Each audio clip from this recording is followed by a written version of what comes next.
Now, Mavis and Emilia from the Northants African Community Project have secured some funding until the 23rd of November 2020 to deliver free of charge food parcels to the BAME individuals and families within the county who have maybe been impacted financially by the COVID-19. Now, joining me on the line this morning to talk about it a little bit more is Mavis. Good morning, Mavis. How are you? Good morning, Mark. How are you yourself? I am fine, thank you. It's good to speak to you again. As we were just saying offline there, it's been a long time since we had a chat. But you've been very busy. You've been very busy in the community, haven't you? I know. It's been so busy. I tell you, from when COVID-19 started, we've just been busy, running around every minute. Take us right back to, say the end of February, beginning of March, when you got involved in starting up this project. Right. So we started off in March. We started the Hot Meals project. So what we did was, as part of the Mind Network, we applied for funding from Northants African Community Foundation, and we got funded to carry out a hot meals project. So what we're doing, we're cooking meals with an African twist to them. We're cooking these meals and then we're taking them out into the community. We're giving them to people like the elderly. We're also giving them to the vulnerable people like the disabled people, and also the ones that had been told to isolate because of COVID-19. So that's how our project started. First, I want to say congratulations on pulling down the funding and actually going out and delivering it. I mean, this is such a serious issue, COVID-19 itself, but also the impact that it's having on the BAME communities throughout Northampton. Can you share with us some of the things that you saw and your colleagues saw when you started to take these food parcels out? Yeah, we saw there's a lot of suffering and struggling amongst the BAME community. And the main thing is the isolation and the loneliness that goes on with it. For example, the elderly, because they couldn't have their families come and feed them, because most of them, they had families that would come and be cooking, be cleaning, be doing stuff. But when this lockdown happened, no one could go into each other's houses. And so these were lonely people who were just sitting there, and they have certain illnesses and underlying illnesses, and they couldn't be cooking. That's the other thing. So they have good days and they have bad days. There are days when they can cook. There are days when they can't cook. So this is where we came in, where we were delivering these meals for about 4 or 5 days, meals that were enough for 4 or 5 days at a time. So they had a break from all the cooking and from all the worry they had. So that was one group, like the elderly. They were really, really impacted by this whole thing because their families have moved away. They are living their own lives and they are isolated. Some of them have had their partners die. So they are now on their own. They don't have anyone anymore. So these are the people we're talking about. And then there were some who had been, we had caught COVID-19, the virus itself, and they were told to isolate. And even after isolating, some didn't feel confident enough to be coming out and going to the shop and doing shopping and doing that sort of stuff. Some were still scared that if they came out, they were going to catch it again. And so their confidence levels were just down there. So these people also needed our services, so that we went out and shopped, and then we brought stuff for them.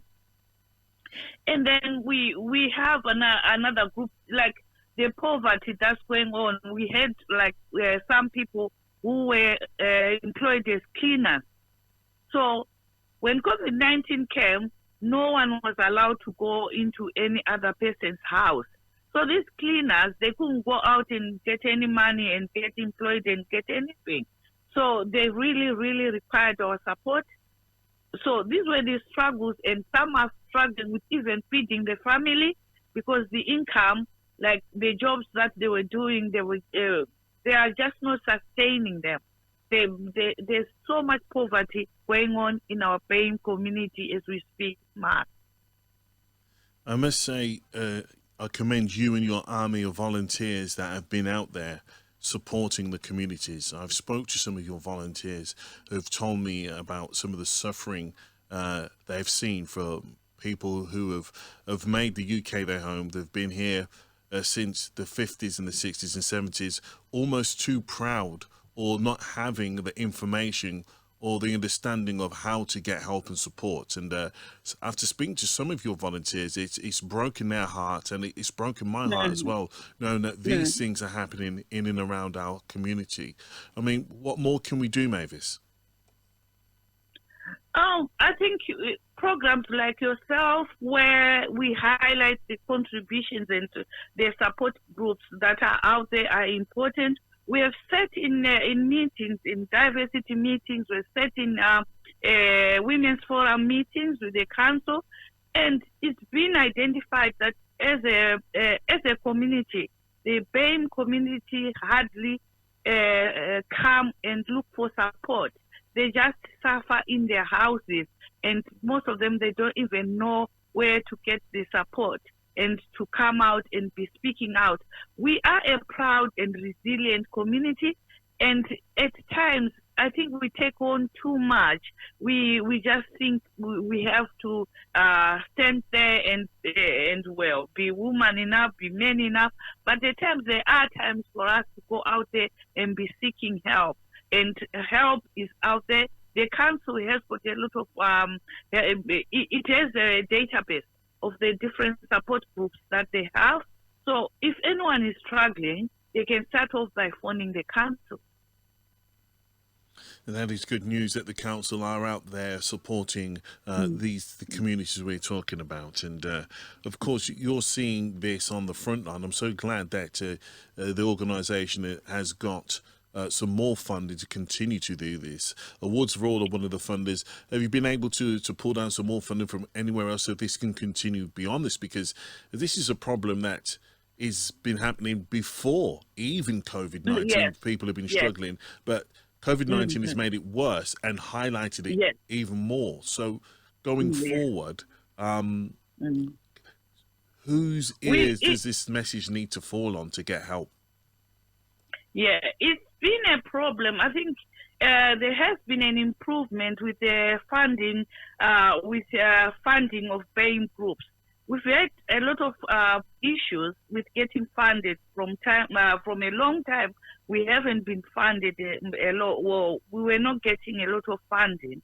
But I think with COVID-19, there has been quite an improvement in the funding. We are getting funded, especially I can recommend the Northamptonshire Community Foundation. They are always sending us links now to say you can apply for this, you can apply for that, you can apply for that. And also when we apply these days, we apply and we get positive results. We used to apply and we never used to get any positive results. Every time we were just turned down, and we didn't understand, and we didn't know why we were being turned down. But 2020 has brought a change in the context that we are getting funding, and that our groups, when they go out there and ask for funding, they are getting funded. So there has been an improvement in that area. Thank the Lord for that. And Mavis, we heard about when the project first started, and we wanted, so many people had been contacting Inspiration to say, how can we get access to that? All of a sudden I found people who have been listening to this station that, as we said, they're very proud. They keep themselves to themselves and don't like to rely on other people, but they're in such desperate situations, some desperate needs, or indeed want to help others. They contacted us to say, can we get some of these food parcels rolled out? And I think that question is still relevant. Here we are, several months down the road. Our listeners want to know, how can they get in touch with you? They want to know how they can get hold of these food parcels, please. Right. So what we've done, the food parcels, now Northamptonshire Community Foundation said they've not been giving a lot of help to catering and Kobe. So the food parcels that we are doing as the Northants African Project, they are geared towards Kobe and catering. Those are the two areas that we are catering for, and we have formed a Facebook group that's called Northants African Project. Mm-hmm. So anyone who wants to get in touch, anyone who wants to contribute, who wants to get anything, they can come onto the group. It's a public group. They can just join the group, and then they can get the information from the admins on the group. They can just inbox them and ask for help. But that is the main area where we are advertising our group and our activities. Support service. Thank you very much.